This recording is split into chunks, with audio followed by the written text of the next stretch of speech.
Texas people from all over Texas. I have a question. Is Tracy on, or Isabel from her team on? Anybody know? Did she have the baby? I just want to know, did we have a baby? Do we have a new BKT place baby? Nobody knows. It is a mystery to all of us. Nobody knows if we have a new baby. Potentially, we might have a new baby, or it might be 42 weeks by the time we actually get a baby.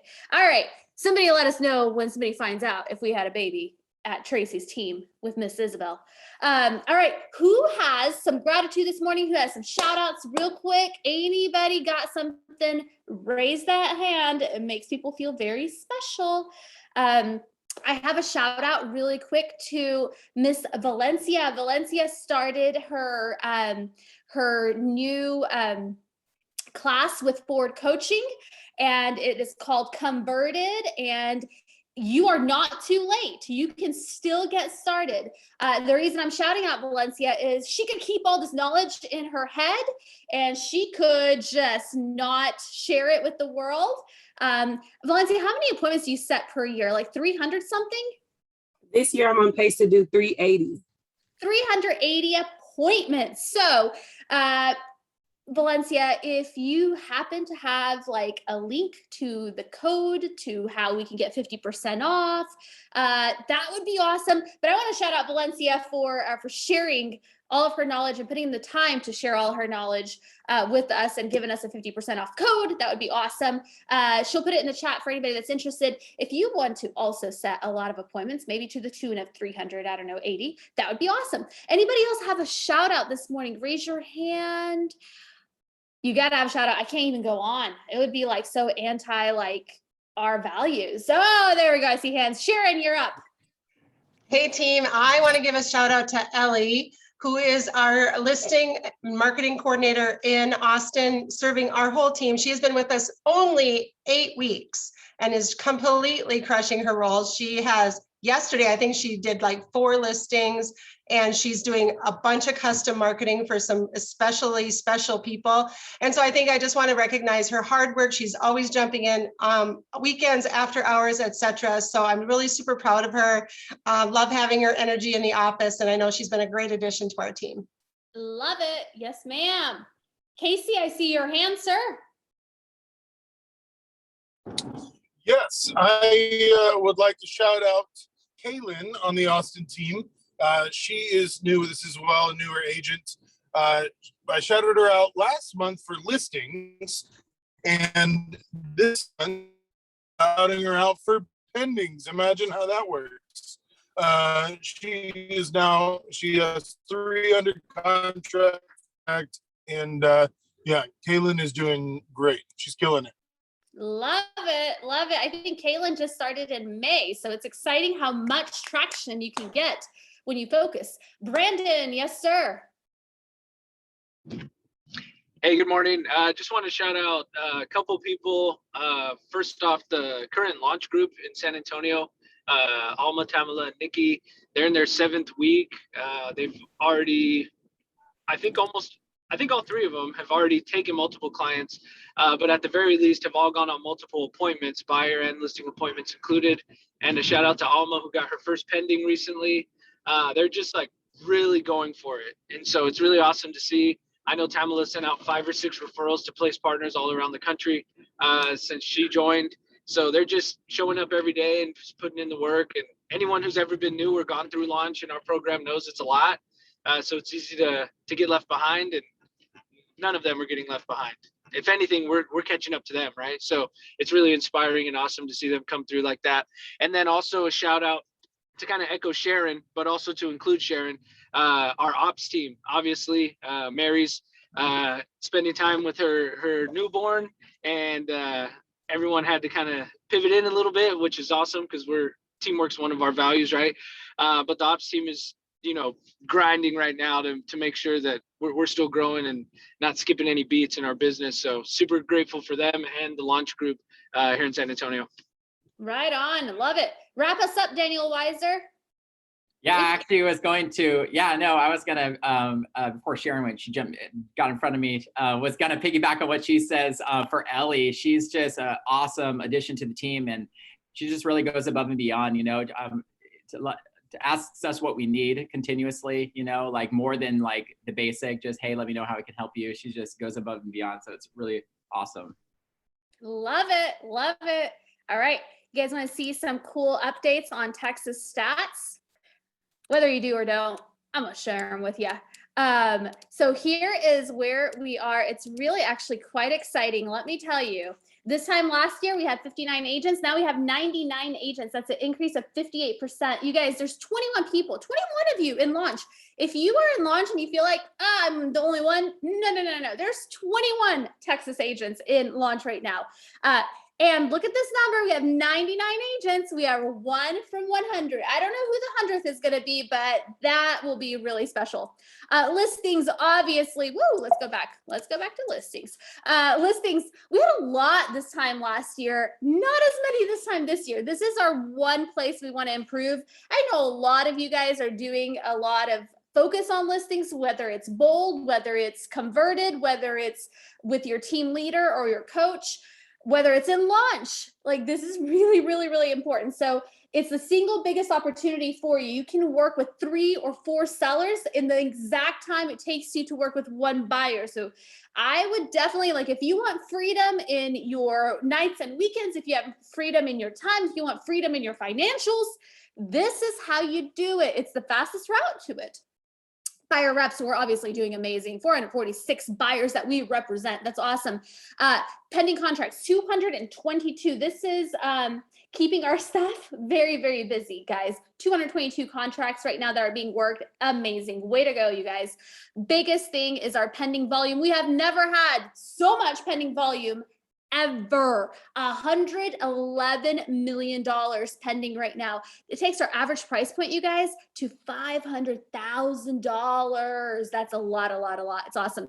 Closed units, we have hit a new record, 1,015 closed units in Texas. Way to go, you guys. That was really, really awesome. It's been our goal for a while, and boy, we have hit it. Up 52% from last year. Closed volume, 373 million, another record. Congrats, high five. GCI, that's our gross commission income. That's how we get to pay agents. That's how we get to pay expenses. That's how we get to have profit, right?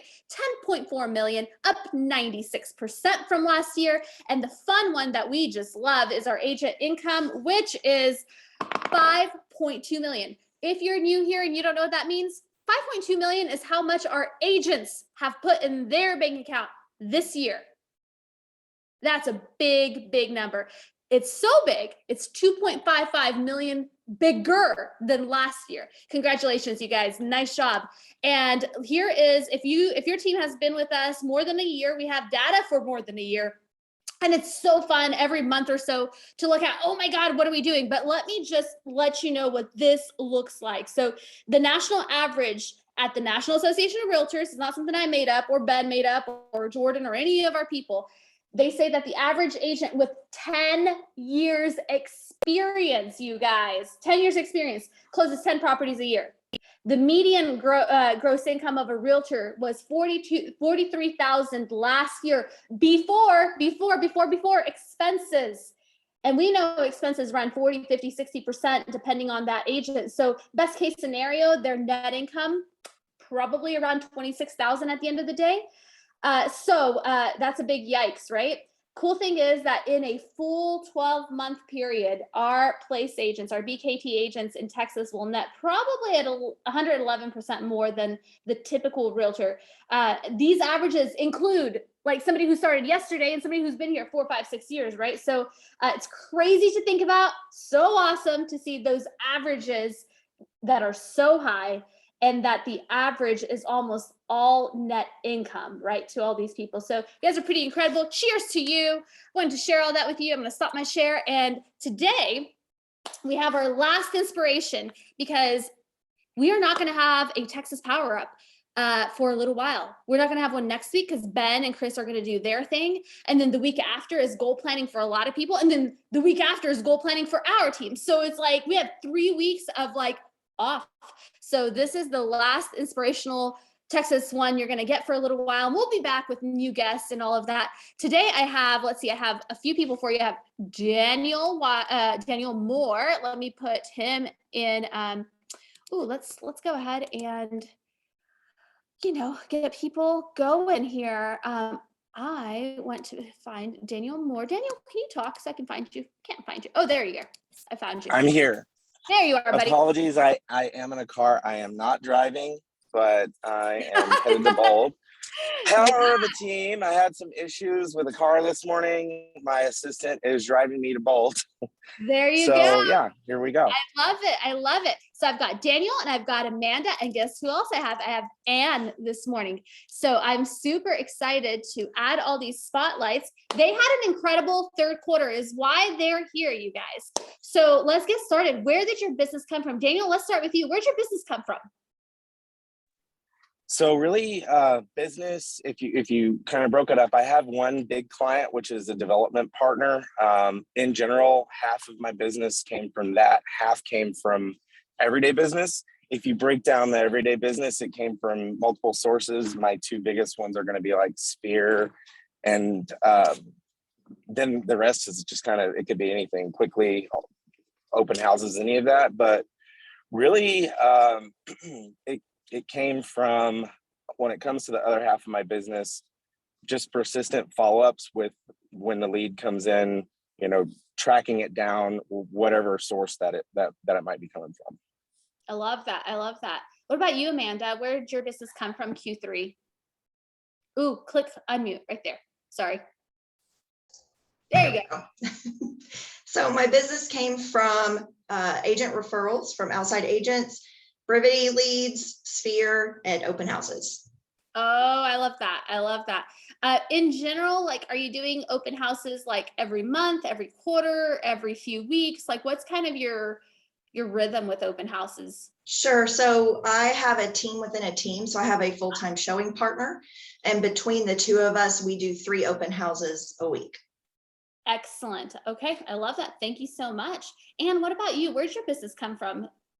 This past quarter, about 50% came from agent to agent referral, 35% from open houses and the rest, and events that I do, and the rest came from Sphere and referrals from my past clients. What do you think? What is it like? Why are people sending you referrals from your past clients? Like, do you keep in touch with them, or what does that look like for you? Absolutely. It kind of started back when COVID hit and I had to have a new source of lead gen besides open houses. I had a desk piled high with cards from agents that I had met or cards that they had sent me. So I just began to reach out to all of them and send them cards, handwritten cards, gift cards, just little things to keep myself in front of them.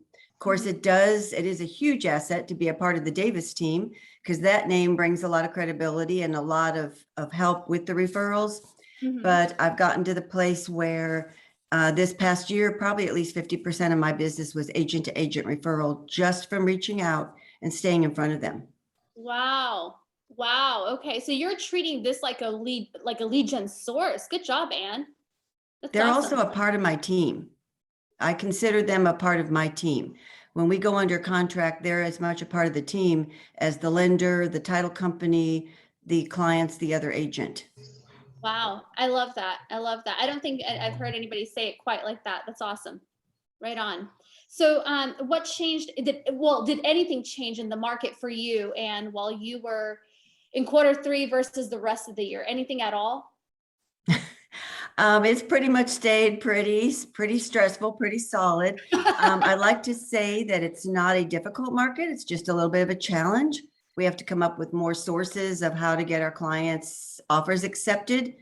I did see a slowdown a little bit towards the end of the quarter, where there, instead of 20 people giving offers, there was maybe 5.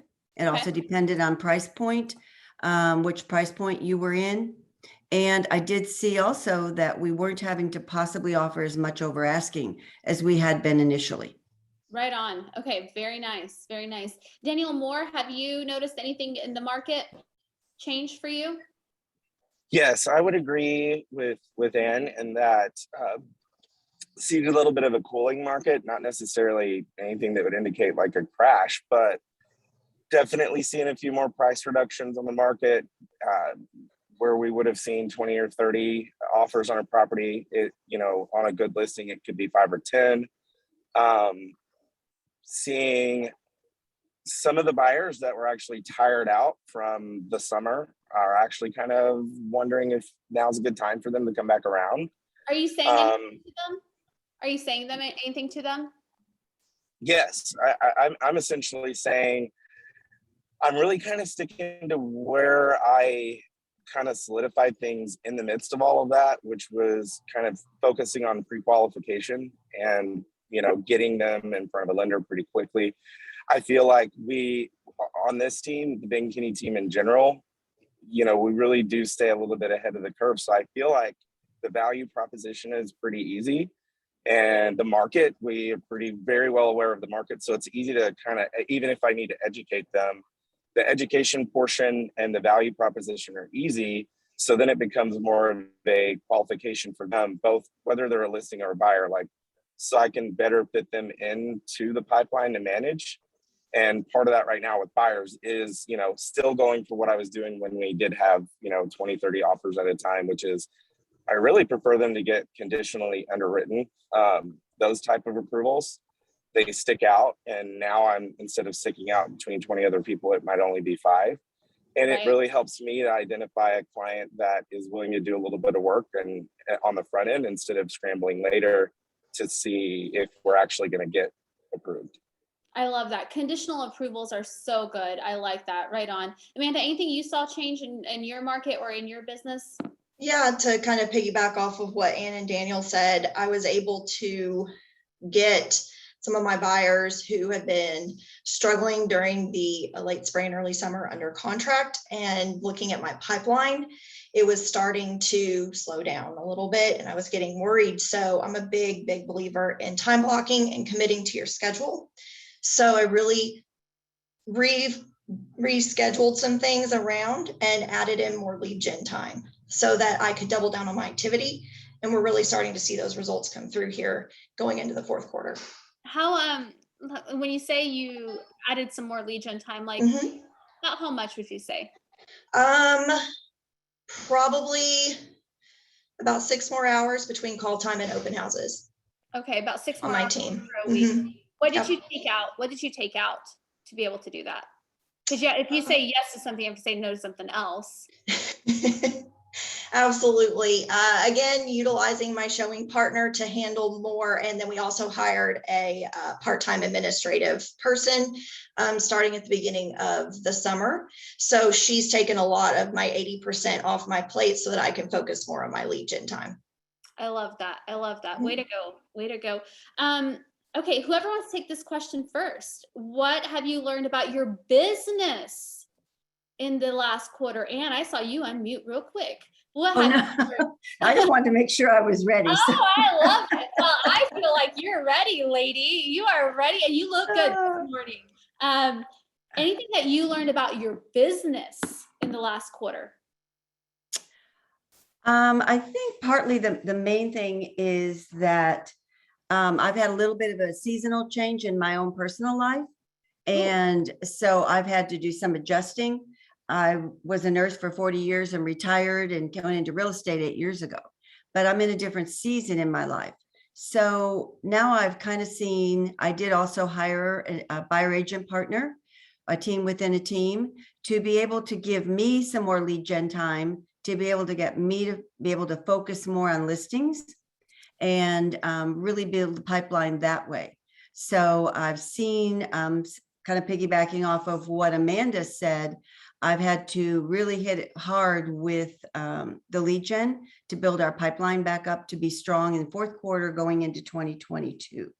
So, I always look at my client as not my source of my money.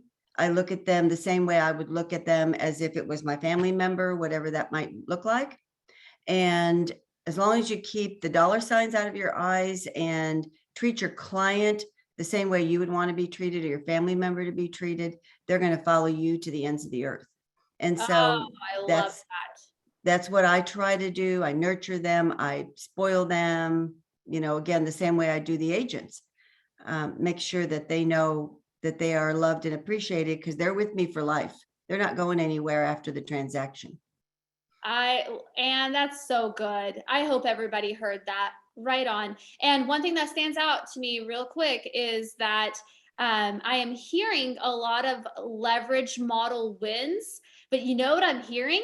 I'm not hearing anyone say, I'm taking 5 months off because now I have leverage, or, now I work 30 less hours because I have leverage. So everybody's doing stuff for me. I have not heard that. I haven't heard for me. I heard with me. So way to go, everyone on this call for your wins through leverage. Love that. Daniel, business, anything in your business? Honestly, and going off of that, what I've learned for me this quarter in particular, I think it was kind of I don't want to say transitional quarter, but kind of really it was. It's been a bit of a transitional year for me. It's that the Ben Kinney model works, and I had to learn a little bit of the hard way. It is what it is. The way that things happen with COVID and all of that, I kind of went a little backwards for a minute, and once I rectified that early in the year, it really started to pay off. And so through that leverage model, when the right time is to bring on a showing agent, and then eventually an assistant, and that model really does work, and it's set up that way for a reason, to the point where if I'm ever talking to anybody on the team that is kind of starting to hit that wall where they're producing well, but they're kind of plateauing, I just kind of go back to that and say, don't do what I did. Follow that model because it works. And so it's been a good reminder that I have a really, really solid blueprint. I don't have to figure this out like it's rocket science and everything. I've got that blueprint, and that's been very important for me with my business this year, in that I have the big development. That development it starts with lots. It's a custom home community. Those builds we just signed for another year. It started October 1st. So October 1st was 1 year. We won't be getting the windfall of the builds until actually next year. So it'll be the second year of that agreement. So I had to have a balanced business. That everyday business was really important. I could not have done that without the leverage model, the way that it's structured. I love that you said that, because so many of us, it's just human nature, right, guys? Like, we want that big builder, that big developer, that one person that's just going to change everything for us, right? And that's really good, by the way. Like, those elephants are awesome. And yet, those things take time, right? Like, we've been talking about this for a year, right, Daniel? We've had some success with it, but it takes a couple years for those homes to be built and those homes to close, right? And you can't give up your bread and butter business in the pursuit of the big one. You will go hungry. So I love that. The blueprint works, work the blueprint in leverage and in business model, and obviously go after the big elephants. Nothing wrong with that. I love it. Way to go. Amanda, what about you? Anything change in your business that you'd like to share? Yes. So like I said, I hired my administrative assistant, and I really kind of diverted my focus into getting her, getting systems set up for her, training her on what she needed to do for me and my showing partner. And so in going and completing third quarter, which was fantastic, but I also, like I said, felt like the activity wasn't where it should be. And so, I kind of felt like, am I doing the right thing? Am I going in the right direction? And so I think just really focusing on the plan, on what our goals are, and making those adjustments that I needed to make to stay focused on that. So kind of like what Chris Suarez was talking about on our Friday calls, don't abandon the plan. Stick with the plan, stick with your systems. They work, use your leverage. And so we really have had a huge increase going into the fourth quarter to finish the year out strong. So I'm really glad that we kind of made that adjustment and didn't and just stayed the course. I love that. Don't abandon the plan. Like, especially since we are going into business planning coming soon, right? We sometimes who has ever created a business plan and then didn't look at it for the rest of the year, or maybe looked at it a couple times? Like, you guys, if I'm the only one, that can't be true, or I'd have everybody on this call be the top agent, right? It's human nature, right? But what a great reminder. Don't abandon the plan. The plan is there for you to work and adjust as needed, right? I really like that. And everyone Hey, who, Amanda.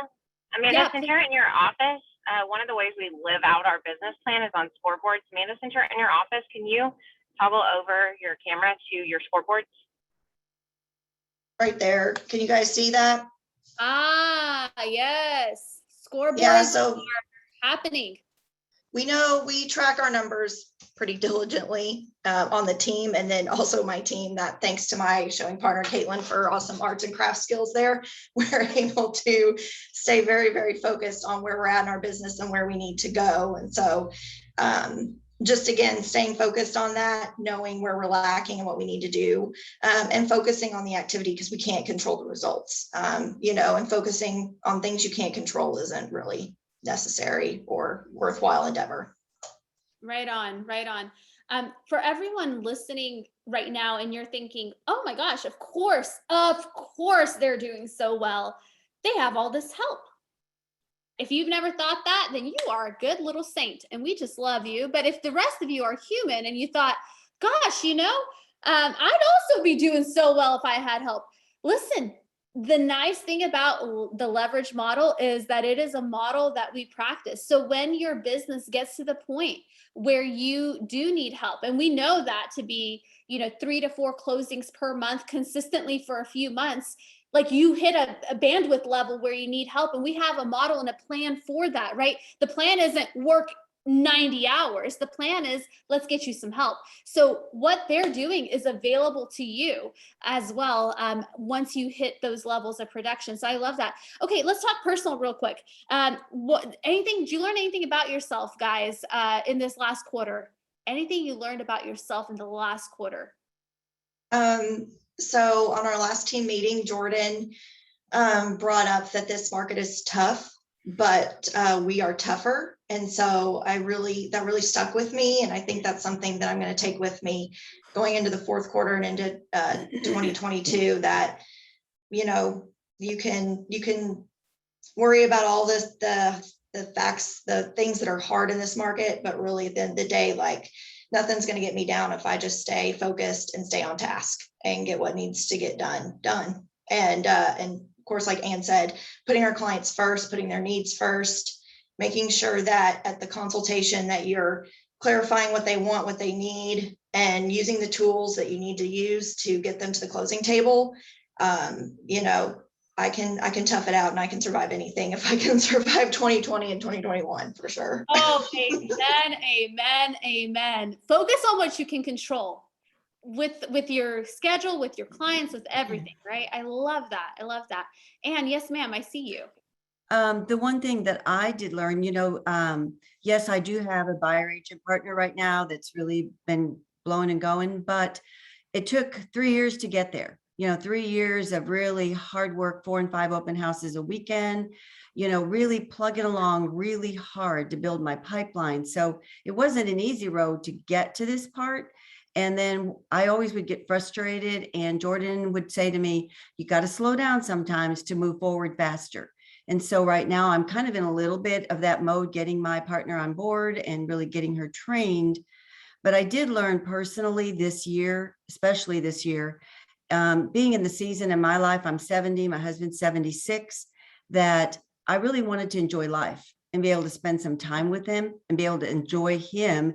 But at the same time, keep the income I was making. I didn't want to give that up, and be able to move forward, do our bucket list trips, those types of things. During 2021, we would go up to Tennessee a couple times a year, usually about 6 times a year to be exact. So in order to get to where I'm at now, I had to really put forth the hard work. And I'm still at that point, but I've now shifted to my trajectory of my business. I brought on my partner to be able to handle the buyers and that end of it, so that I can lead gen harder and do the listing side, and still plug along. I mean, there is no downtime in real estate if you want to be successful. You have to keep moving forward, putting your feet in front of each other and moving forward. those of us that have really moved the arrow forward, so to say, we got to keep that ball going uphill. We can't just sit back and go sit on a beach for 2 months and expect it to keep moving forward. You have to keep the pedal to the metal and going upward. So it's been a little bit of a seasonal change in my life for me, but yet I'm still there on target, doing my goal, reaching my goals, just doing it at a different pace and at a different direction. First of all, I never knew how old you were, and you look amazing. Like, wow, 70 looks amazing. I have so much hope for myself now. Really, really awesome. And that is spot on, right? Like you're such a great overnight success, right? Such a great overnight success. That took 3 years in the making and 40 years as a nurse and, 8 years in real estate, and just amazing. I love your story. Thank you for sharing that. Mm-hmm. Daniel, what about you? Anything personal happening in your life? Anything changed for you? I'd say this year, what I have really learned the importance of is balance. I think, as COVID hit, I was really just starting to hit my stride in the business, and I kind of went through a little bit of a depression trying to figure out, well, okay, I'm just starting to get this going now. What's going to happen? Once I got through that minute, it was just head down, and like there wasn't anything else to do anyway but try to figure it out. But going into this year, particularly the second half and getting into the third quarter, and really it's kind of coming to fruition right now, is the importance of balance. Making sure that if you plan and you follow the plan and you do actually track those numbers, like everybody on the call has talked about today, knowing what your goals are, but also following up on it and tracking what your numbers are, because then you can easily get to the source of a problem if you are following up on it. Basically, it's inspecting what you expect and making sure that, and Sarissa's been really taught us a lot of that on this team, and the importance of it. And when you're able to do that, you can kind of focus things a little bit better, because the balance is so important. And I mean that for my personal life and my mental health. Things happen and they've continued to happen. I've lost some people from COVID this year. I have a funeral Saturday for my uncle. And it's kind of that resilience and just pressing on and pressing through. But if you don't set yourself up for that by coming up with goals and plans and following up with what you expect of yourself, when the things in life that are going to happen, it's easier to get in a tailspin. And so you can have a day or two or maybe even a week, but you can't let it go on for a month. And it's easier to have that balance and make sure that you have the time with your family and your friends that have become very important for me, but that you still can have a successful business. But the only way to do it is to set the goal and then follow up on what you said you were going to do. And I always joke with Sarissa, we talk about the teams and how the leverage model naturally, for me, it isn't what I came in thinking I was going to do. I almost was like against it. I'm like, I'm good. I'll just be a good, successful agent. I'm fine. I'm on a successful team. I'm fine. I joke with Sarissa that this little team within a team that I got was the unplanned pregnancy, but we're keeping it because it came naturally with the growth of the business. It was, like I wanted to do more and was able to do more. And when you hit a little bit of a plateau, it's like, okay, well, how do I do more? Well, there is a model there and it works. And so being able to have that blueprint, we're going through pretty intense business planning right now on the team, having that plan. And I love that we started, some people think we're crazy. We're starting it in October and not, the last week of the year. But I love that because it doesn't stop December 31st. We got to really keep going and moving forward and keeping that, like Ann said, keeping the ball moving up the hill. And the only way to really make sure you're set up for a continued growth pattern that you want to set for yourself in your life and your business that matches your goals is to have the goals set and then follow up on them. And for me, I really had to learn that a little bit of the hard way. If you'd asked me 1 year ago, what are your numbers, or where are things coming from, I couldn't have told you. Now, every week, I follow up every Monday is when we go through all of our numbers, all the way down to how many calls, were made and what types of people we're calling and stuff like that. So speaking of goals, quarter four, I mean, not quarter four, 2022, what does that look like for you? Are you thinking about it yet? What are you doing for 2022 at this point? What are you thinking about? Blowing 2021 out of the water. I'm really looking forward to it. We really, and that's part of that whole planning thing, is building up a good pipeline. Okay. I really like what our pipeline is looking like right now. And like Amanda mentioned earlier, sometimes I'll see stuff makes me a little nervous, but then because we're tracking everything, we can identify it pretty early on and get back on track. And so I really like what 2022 is looking. I'm very excited about it. And, but I'm saying that I'm also like, I even told our team the other day, I'm like, hey, we have our number. I'm not saying we're not going to achieve that number until it's literally, we're 2 weeks to the close of the year and it's impossible. So we're still focused on trying to get what we're doing now, hitting the ground running with what our goals are now, but really setting that pipeline up for 2022. So I'm very excited about it. Okay. So 2022 for you is like, we're setting the pipeline. That's your focus. Beautiful. Beautiful. What about you, Amanda? Ann, how are you guys setting up 2022? Like, what are your thoughts on that? Yeah, we're going into business planning in the next few weeks, and I've been thinking a lot about what are the big goals that I want to achieve for my team next year and what we can do together. And I'm really excited about it.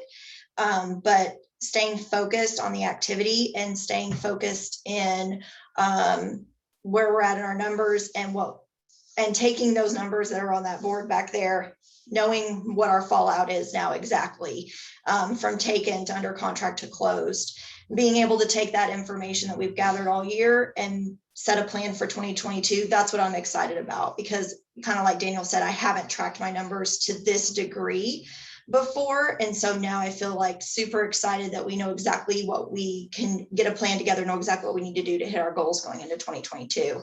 And going into fourth quarter, because what you do now reflects 90 days later. I just want us to stay really focused on our activities, doing our 3 open houses, hitting our call time every week. Like, that's what's going to get us through the early winter and into the spring. And so staying focused on our lead gen, but also knowing our numbers and using the past year to set the plan for what 2022 is going to look like. I'm really excited to do that with my first ever, my team within a team. So I'm really excited about business planning this year.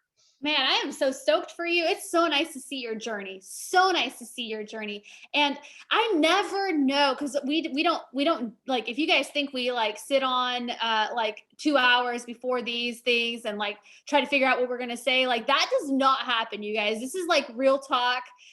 These like interviews take on a life of their own, and I have loved this one. This is really good. Thank you for that. And what about you? What are you thinking about 2022 for yourself and your team? Well, just a little tag. I've always said I wanted to be just like Jordan and just like Amanda when I grow up. So I really kind of follow their pathways. But I want to finish 2021 strong first. I want to make sure that I've reached my 20% increase year over year. So I've got 5 more people I need to get under contract before and close before the end of December. My buyer agent partner, the same way. We were talking yesterday about how many she wants to get, because what you do these last few months is going to kick you into 2022. I can't let the holidays distract me, the family things distract me. I want to enjoy them, but I can't just shut down come the middle of November and then pick back up in January. I've tried that in the past. And when January and February roll around, there is zero business. And I need to really kick it in gear come February. So I want to avoid that slump. And we are looking at our numbers. We're looking at what we want to do together as a team, but also in order to be a part of the Davis team and how that formulates into that. So Jordan and I and Jackie have been walking through our numbers and what we need to do as far as lead gen, events that we need to do. I did an event on Saturday with 40 connects and converted, I believe it was 7 or 8 into clients for 2022. But I still need to stay. What event did you do? I did a craft vendor event at one of the high schools here in the area. I love that, Ann. That's- Good for you. That's always been, and I figure 40 connects there can maybe be 2 open houses on a Saturday. So it's worth my time to go there and do those. But I've got to focus on the next 90 days in order to have a strong 2022. And we've definitely are doing our planning. I'm getting that prepared next week because I will actually be traveling the week that we're doing all the business planning with Ben Kinney and with our team.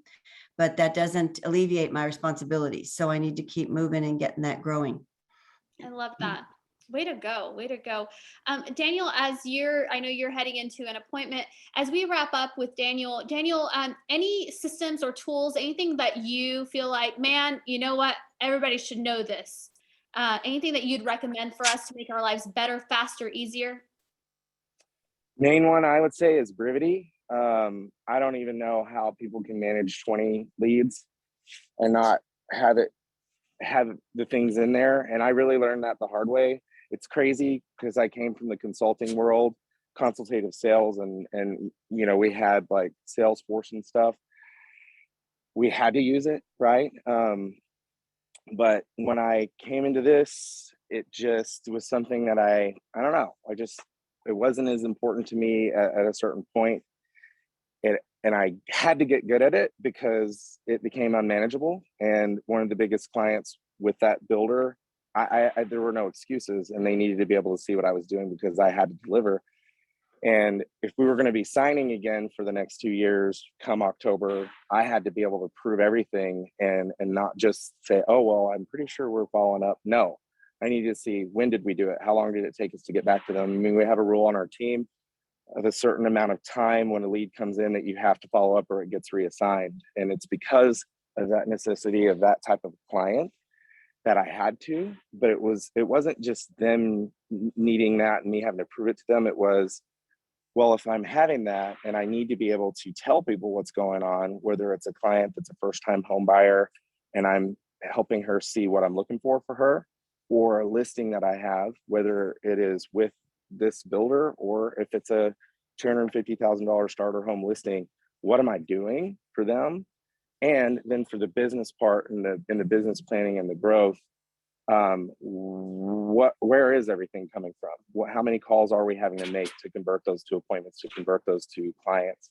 You can't do it if you can't track it. And there's no way, any way, anybody can track the amount of things that we need to have a successful business. And for me, what I'm really focused on right now this year is taking that to the next level. There's still improvement that we can make, that we can have in Brivity and the subsequent tracking systems that we have, like CTE, for example, to make sure that it's not just about having all these little spreadsheets so that we can say how many units we got and try to be, get in front of somebody and say, we're great, we did this many units. It's really like, no, I want to have a successful business. So I need to know, how do I do that? And I can't do it unless I can dissect it all the way down to how many calls I'm making and what kind they are. And if we start to have a problem with conversion, we can figure it out. And usually it's helping us to stay a little bit ahead of the market. So right now I'm really focused on that, planning. And one of the things that we're looking at right now is profitability. I don't want to just have a successful business in life. I want it to be profitable and stable. So got to dissect them even further. And so I think the biggest single-handed tool that I've got is Brivity. I love something about you, Daniel, as you're jumping into your next meeting is Daniel came from the corporate world, right? He knew like what worked, right? Using like a system, a CRM. And then we kind of get into the real estate world. And then I don't know what happens to us, but we become realtors. And we're like, as realtors, we don't need a CRM.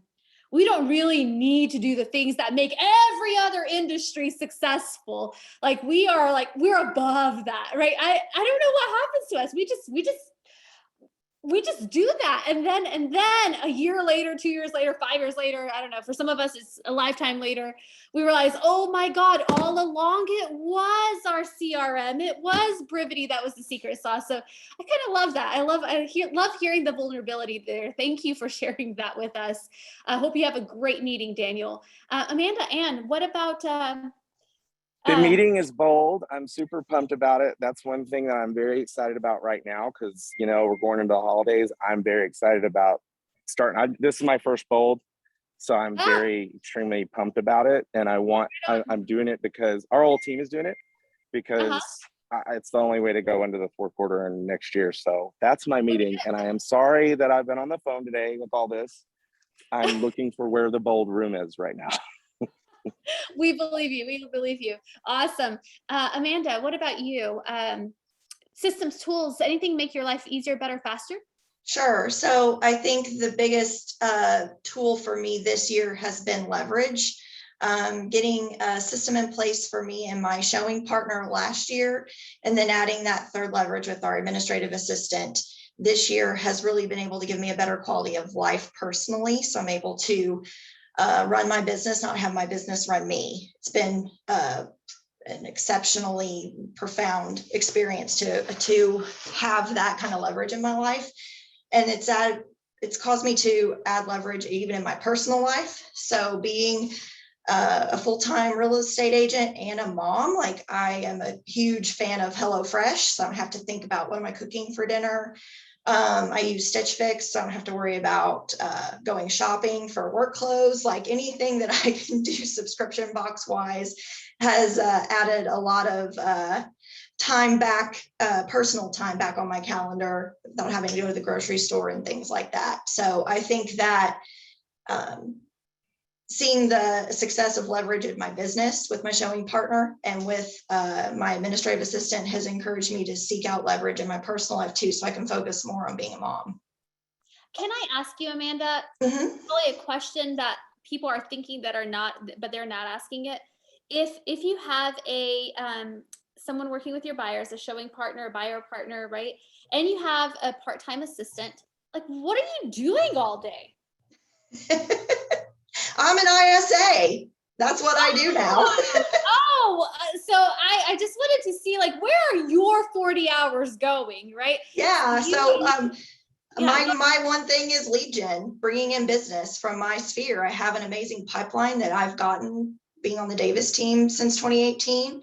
So I'm always nurturing that, following up, using Brivity for pond diving, getting new leads, like that's my main focus as being the top agent on my team. You know, and a lot of people, that's the number one thing they want to give up is their lead gen.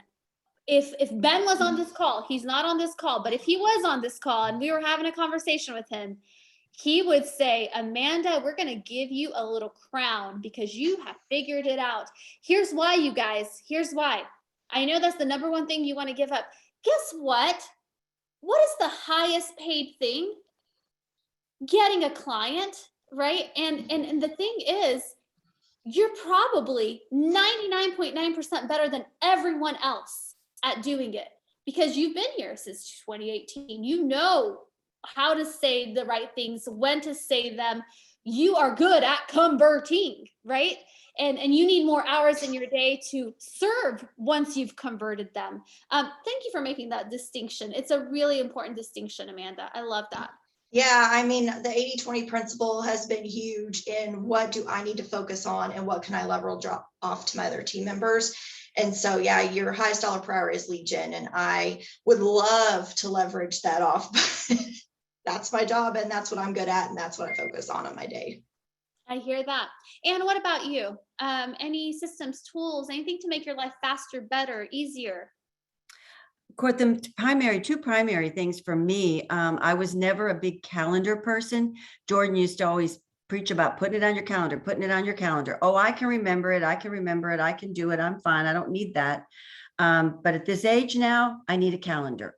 I still double book even with calendar. So I really block out time and accountable to the calendar. I'm not as accountable as I probably should be, but that's one of my goals for 2022 is to follow it very strictly and to block out time for business, for personal, for whatever that might look like.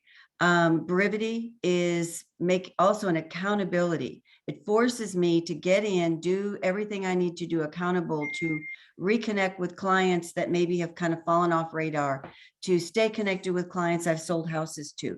So brevity and calendar are really going to be my two business focuses this year. Also to get my buyer agent really up and running so that I can leverage things off to her. Excuse me.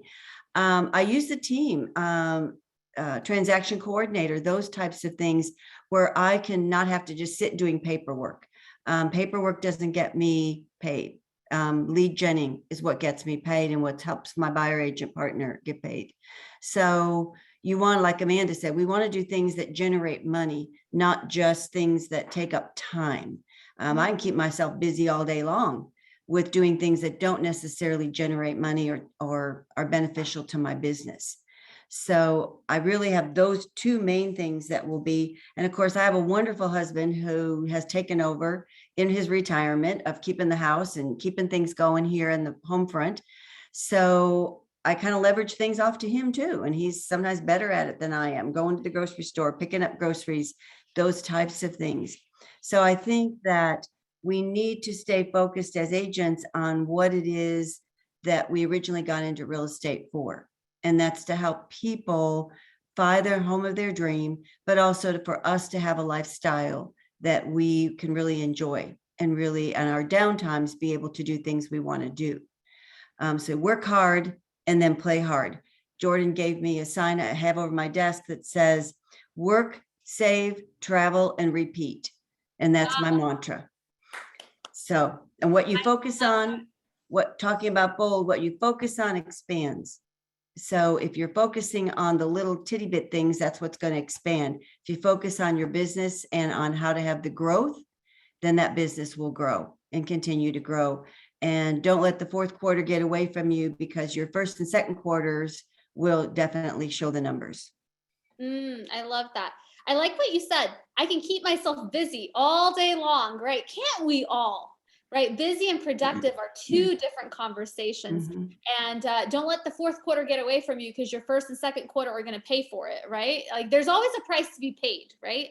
There's always a price to be paid. It's either going to be a positive one or a not so positive one. Very good. Ladies, you are so prepared. Oh my gosh, this was so beneficial. Anything you want to leave us with? Anything that's on your mind that we haven't already gone over this morning? Well, at least I can breathe now. I woke up thinking about this at 5 o'clock this morning. I will tell you what, you know what, isn't it? That is so the truth. And by the way, you are so smooth and so good, by the way. But we are all human, right? We all have the same like feelings. We all have the same anxieties, right? And we see Ann and Amanda over here, and they're doing so well and inspiring us this morning, but they're still human too. They feel all the feelings that you feel. They have to work hard just like you. Like we're all the same, right? And shout out to Jordan, Jordan, you have a great team. Really, really enjoyed Amanda and Ann this morning. Thanks. I was just telling my assistant, it's like watching your kids and you're like, we did it. The one thing I do want to say on a personal note is that 4 years ago, Jordan wrapped her arms around me when I was at a very low spot in my life, and took me in and nurtured me and trusted and believed in me. And because of that, I worked hard in order to pay her back for that trust. And here I am 4 years later, living a life that I never dreamed I could ever live. Worked in nursing 40 years, and I make double, triple what I made in nursing. So work hard and the benefits come. Oh my gosh. I love you ladies. I'm so glad we got to chat with you guys this morning. Seriously, it's been one of my favorites. Definitely one of my favorites. For everyone still on the call, remember that next week we do not have a call. What we do have is on the 22nd, just a reminder, block out 2 hours from 10 to 12. I would block out time for Ben and for Chris. And the beautiful thing about their pregame for business planning isn't necessarily the actual business planning. One of my favorite things, and I think Jordan, Sarissa, and Laura, and everybody, I think is their favorite thing as well. It's Ben and Chris have such a great way of just uniting everything that we do, right? What does place mean? Why is it important to you? Why is it important to our client? Where is this all going? How are we going to get there together? How are we going to row together in the same direction? What is that going to do when we do that? How do we do work, save, travel, repeat in the best way possible, right? I think that's one of my favorite things. I would not skip that. So 10 to 12 next Friday. So then next week you'll have no Texas Power Up. So maybe you can get some extra lead gen in to protect that time on Friday so you don't feel stressed about it. Thank you guys so much this morning. So good to see you, and we will see you again soon. Bye, guys. Thank you. Thanks, Ann. Bye.